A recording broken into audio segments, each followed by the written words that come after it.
মিয়া সাহেবের দেখি চাঁদের চুল নাই, বগলে রাখছেন আউসের বাবরি।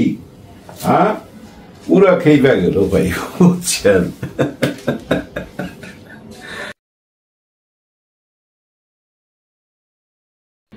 আসসালামু আলাইকুম। মিয়া সাহেবের দেখি চাঁদের চুল নাই, বগলে আউসের বাবরি। কথাটা শুনা পুরা খেইবা গেল। ঘটনাটা বিয়ে বাড়িতে এক লোক গেছে, তার চাঁদের চুল নাই আর কি, টাক মাথা। তো ওরে খেপাইবার জন্য পোলাপান কে একজন, মানে দূরে কেউ একজন বলছে যে মিয়া ভাই দেখি চাঁদের চুল নাই, বগলে কি আউসের বাবরি রাখছেন? ওই লোক ফাল দেওয়া হয়েছে, কে কে? সবাই তো খাওয়ার দিকে মন, বুঝছেন? পুরাই খেইবা গেল, আর সে খাবেই না, এখানে থাকবেই না। ও তো কন্যা পক্ষের না বর পক্ষের জানি না, সে চলে গেল রাগ কইরা। কিন্তু আসলে কিন্তু চাঁদের চুল না থাকলে অনেকে না বগলে রাখে, কিন্তু বাবরি রাখে। ওইটা আবার চিরুনি দিয়ে আশ্রয়, গোসলের পর চিরুনি দিয়ে আশ্রয়। এই বগলের বাবরিওয়ালা কিছু রাজনীতিবিদ আছে বাংলাদেশে। এরা বগলের বাবরি, কিন্তু চাঁদির না, মাথার কাজ করে না। এরা এমন নির্লজ্জ ভাই, আমি বুঝি না। আপনি দেখবেন যখন নৌকা দিয়া যাইবেন, আর দেখেন যদি কাউ পাড়ের মধ্যে হাগু করতে বসছে কাপড় উঠাইয়া, ওর তো মাথা নিচের দিকে, কিন্তু যে দেখে ওর কিন্তু লজ্জা লাগে, ও কিন্তু একবার দেখে আর দেখে না, কিন্তু আবার মুখে থুতু আসে, থুতু ফেলে। কারণ কি, যে দেখবে তারই তো লজ্জা, কিন্তু যে হাগু করতেছে তার কিন্তু কোনো লজ্জা নাই। তেমনি ওনারা যা বলতেছে ওনাদের কোন রকম লজ্জা নাই। ওনার মুখে মানায় এই কথা যে বর্তমান সরকার সংস্কার করার পায়তারা থাকার জন্য, মানে দীর্ঘস্থায়ী বাংলাটা যদি কি বলছে, দীর্ঘস্থায়ী করতেছে, মানে তার আসনটাকে সিংহাসনে বৈশা থাকতে চায়। ডক্টর মোহাম্মদ ইউনূস উনার ক্ষমতাকে দীর্ঘস্থায়ী করার জন্য সংস্কারের বাহানা করতেছে। এই কথাগুলা মানায়? আপনি ইন্ডিয়া থেকে আইসা কি বলছিলেন মনে নাই? মানুষ ভুইলা গেছে। আমি ভারত সরকারের আমন্ত্রণে সেখানে গিয়েছিলাম। ওখানে বেশ কয়েকজন গুরুত্বপূর্ণ ব্যক্তির সাথে আমার খোলামেলা আলাপ আলোচনা হয়েছে। কিন্তু সেই আলাপ আলোচনা কার কার সঙ্গে হয়েছে এবং কি বিষয় নিয়ে হয়েছে, এগুলো বিষয়ে আমি বিস্তারিত কিছু বলতে পারবো না, কেননা আলাপগুলো ওইভাবেই করা হয়েছে। ওনারা যদি কোনো প্রকাশ করতে চান করবেন, আমার পক্ষ থেকে ওনাদের পারমিশন ছাড়া আমি কোনো কথা বলতে পারবো না। কি করেন আপনি? এগুলা কোনো কথা? যে ওনারা কি বলছে, মানে প্রভু শব্দটা উনি উচ্চারণ করে নাই, কিন্তু বুঝাইছে যে প্রভু না করছে কথা বলতে। কি কথা হয়েছে বলা যাবে না। উনাকে জিজ্ঞেস করছিলেন সাংবাদিক, উনি ভারত থেকে আইসা মাত্র নামছেন এয়ারপোর্টে, যে কি কথা হইল। নির্বাচনের আগেই গেলেন, কয়েকদিন পরেই নির্বাচন, কি কথা হচ্ছে তা তো বলা যাবে না। তার মানে প্রভু না কইরা দিছে, কি আলোচনা হবে তা বলা যাবে না। কিন্তু এখন যে বলতেছেন কোন প্রভুর কথা, এটা কোন প্রভুর কথা পালন করতেছেন বুঝাইতে পারবেন? কারণ আপনি তো প্রভু ছাড়া কথা বলেন না, বুঝাই যায়। প্রভু যা বইলা দেয় তাই আপনি বলেন। এখন কোন প্রভুর কথায় বলতেছেন? নাকি ভুল রাজনীতিতে ঢুকে গেলেন? নাকি ওই যে ক্ষমতার সঙ্গে থাকতে চান? হ্যাঁ ভাই ব্রাদার, সবাই কিন্তু ক্ষমতার সঙ্গে থাকতে চায়। দেখবেন যারা ক্ষমতায় যাবে না তাদের সঙ্গেই কিন্তু এই প্রশাসন জড়ায়া যাবে, এই সচিবালয় জড়ায়া যাবে।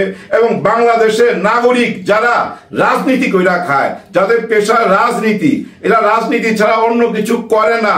এর সংখ্যা অনেক ভাই, অনেক কোটির উপরে। এরা এই রাজনীতি করবে, কিচ্ছু করার নাই।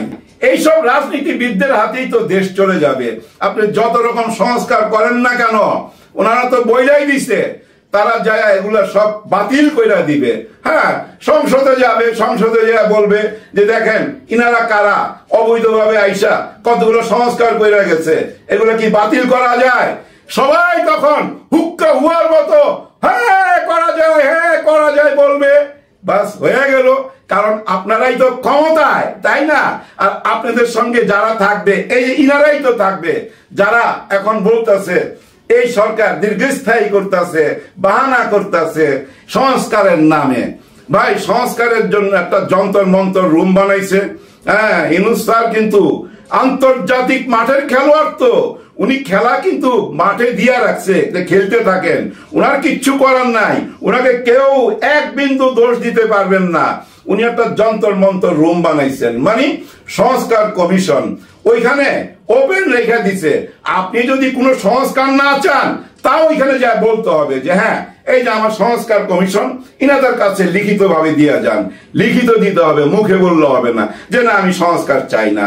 আর যদি সংস্কার চান, কোনটা চান না সেটা আপনার স্বাধীনতা, আপনি টিক মার দেন যে আমি এটা চাই না, এটা চাই। সব রাজনীতিবিদরাই কিন্তু একে একে যাচ্ছে, ওনাদের সঙ্গে বসতেছে, অনেকগুলা মতামত দিচ্ছে, অনেকগুলা মাইনা নিতেছে, অনেকগুলা মাইনা নিতেছে না।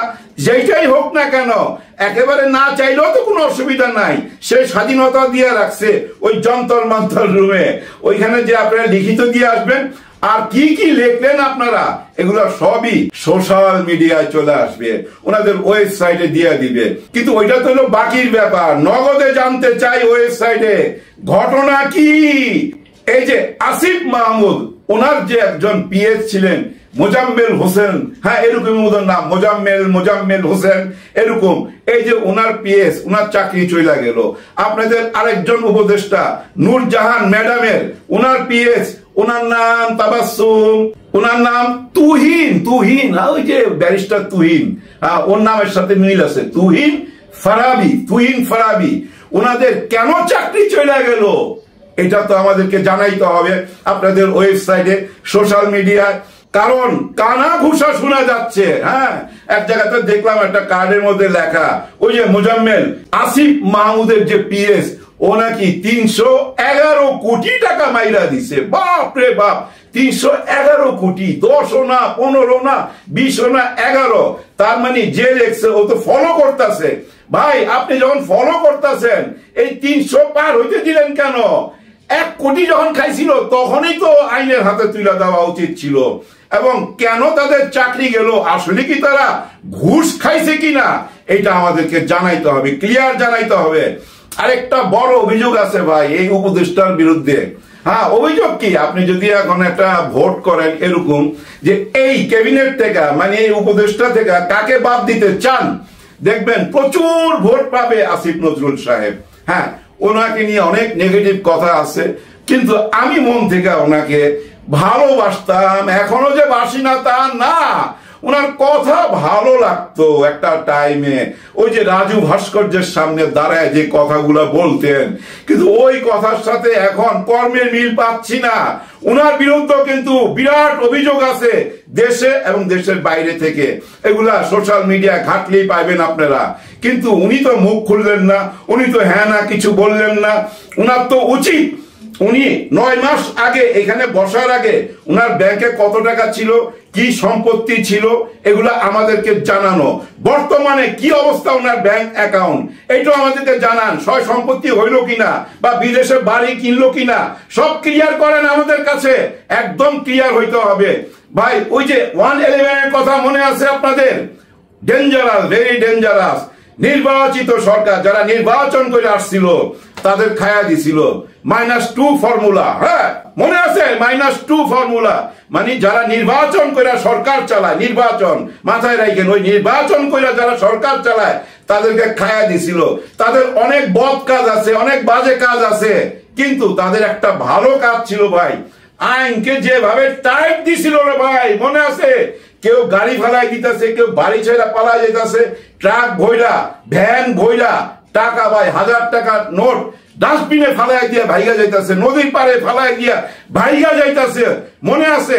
তাহলে আসিফ নজরুল সাহেব, আপনি তো আইনের লোক, আপনি কেন আইনকে এমন টাইট দিলেন না? আপনারাই তো বলেন গত সরকার হাজার হাজার কোটি টাকা মারছে, সবই কি বিদেশে নিয়ে গেছে? দেশের মধ্যে তো টাকা আছে। আপনারা যদি ওই যে গুড আওয়ামী লীগের মতো 111 থেকে গুড ওই ব্যাপারটা, আইনকে টাইট দেওয়ার ব্যাপারটা নিয়ে আসতেন, তাইলে তো দেখতাম অনেকের টাকা পয়সা ফালাই দিছে, গাড়ি টাড়ি ফালাই দিছে। এই দৃশ্য তো দেখতে পাইলাম না। তার মানে আপনি আইনকে টাইট দিতে পারেন নাই। যদিও জানি এটা আপনার হাতে না, তবু ওই যে আপনি তো সবসময় বলতেন আপনি সরকারে গেলে কি কি করতেন। কিন্তু আপনার অনেক ভিডিও আছে যেটা দেখলে বোঝা যায়, আপনার আবেগ বোঝা যায়। আপনি সরকারে গেলে এই দেশটাকে সোনার বাংলাদেশ বানায় ফেলাইতেন, সোনার বাংলাদেশ বানায় ফেলাইবেন। এখন ওই সোনা কেনার জন্য কারা কারা টাকা মারতেছে আপনি দলের মধ্যে, ওই যে 2 জন APS এর চাকরি গেল, কেন গেল এটা আমাদেরকে জানান। আর আমরা জনগণ হুঁশিয়ার হব, আর আমরা জেগে উঠবো ভাই। যে যখন ঘুম থেকে উঠে তার জন্য তখন সকাল। আমরা তাদের কথা বিশ্বাস করব না, ওইসব রাজনীতিবিদদের কথা বিশ্বাস করব না। ওরা বুঝাইতে চাইতেছে এই দেশের আইন ঠিক নাই, মানুষ অশান্তিতে মধ্যে আছে, জঙ্গিদের উত্থান হইছে, মুখ খুলে বলতে পারে না, আকার ইঙ্গিতে বলে। এবং ভারতের মতো, ভারত যেমন নির্বাচন চায় তারাও নির্বাচন চায়। যারাই নির্বাচন চাইবে তাদেরকে তো আমরা ভারতের লোকই মনে করবো, তাই না? এই ভুল রাজনীতি করেন কেন? নির্বাচন থেকে সইরে আসেন। ডক্টর মোহাম্মদ ইউনূস স্যারকে যেভাবে এই যে দেখেন না কাতারে কিভাবে সম্মান দিচ্ছে। ওয়াও ওয়াও, মাশাআল্লাহ মাশাআল্লাহ, মারহাবা মারহাবা মারহাবা। কাতারের আমির, উনার মা উনার সঙ্গে বৈশাখ কথা বলতেছে কিভাবে হাসি মুখে, আপনারা দেখেন। মনে হয় কি এই প্রথম দেখা? না। আর উনি এই আরব বিশ্বের ক্ষমতাধর একজন নারী, কিন্তু ক্ষমতাধর। দেখেন কি সুন্দর কথা বলতেছে। আমাদের এখান থেকে 725 জন সোলজার চলে যাবে কাতারে, জানেন তো? ওইখানে বাংলাদেশের চেয়ে অনেক গুণ বেতন বেশি, ওনাদের স্বপ্ন পূরণ হবে, দেশে বাড়ি করতে পারবে, ছেলে মেয়ের ভবিষ্যৎ করতে পারবে। উনি কিন্তু দেখেন দেশের কথা ভাবতেছে, নেক্সট জেনারেশনের কথা ভাবতেছে। আপনারা উনাকে সময় দেন, উনি কি বলে সেটাই শুনেন। 2026 জুনের আগে নির্বাচন পাবেন না। উনি আপনাদের কাছে মাথা নত করবে না, কারণ কি জানেন? উনার সঙ্গে রয়ে গেছে বাংলার জনগণ, সারা বাংলাদেশের মানুষ উনার সঙ্গে আছে। উনারা তো বলতেছে 5 বছরের জন্য, কিন্তু আমার বিশ্বাস উনি আপনাদের হাতেই ক্ষমতা দিয়ে যাবে। কিন্তু ক্ষমতা দিবার আগে ওইসব দরজা বন্ধ করে দিবে। ওই যে আয়সা বলছেন কলমের খোঁচায় সব বাদ করে দিবেন। পারবেন না, পারবেন না। উনার সাথে মাইন্ড গেম খেলা পারবেন না। উনি সব ব্যবস্থা কইরাই 2026 নির্বাচন দিবে, এর একদিন আগে দিবে না। আর আপনারা যারা রাজনীতি করেন, আপনারা ওই যে বগলের বাবরি গুলারে ফালাই দেন, একদম ক্লিন শেপ করে ফালান। এদের দিয়ে রাজনীতি হবে না।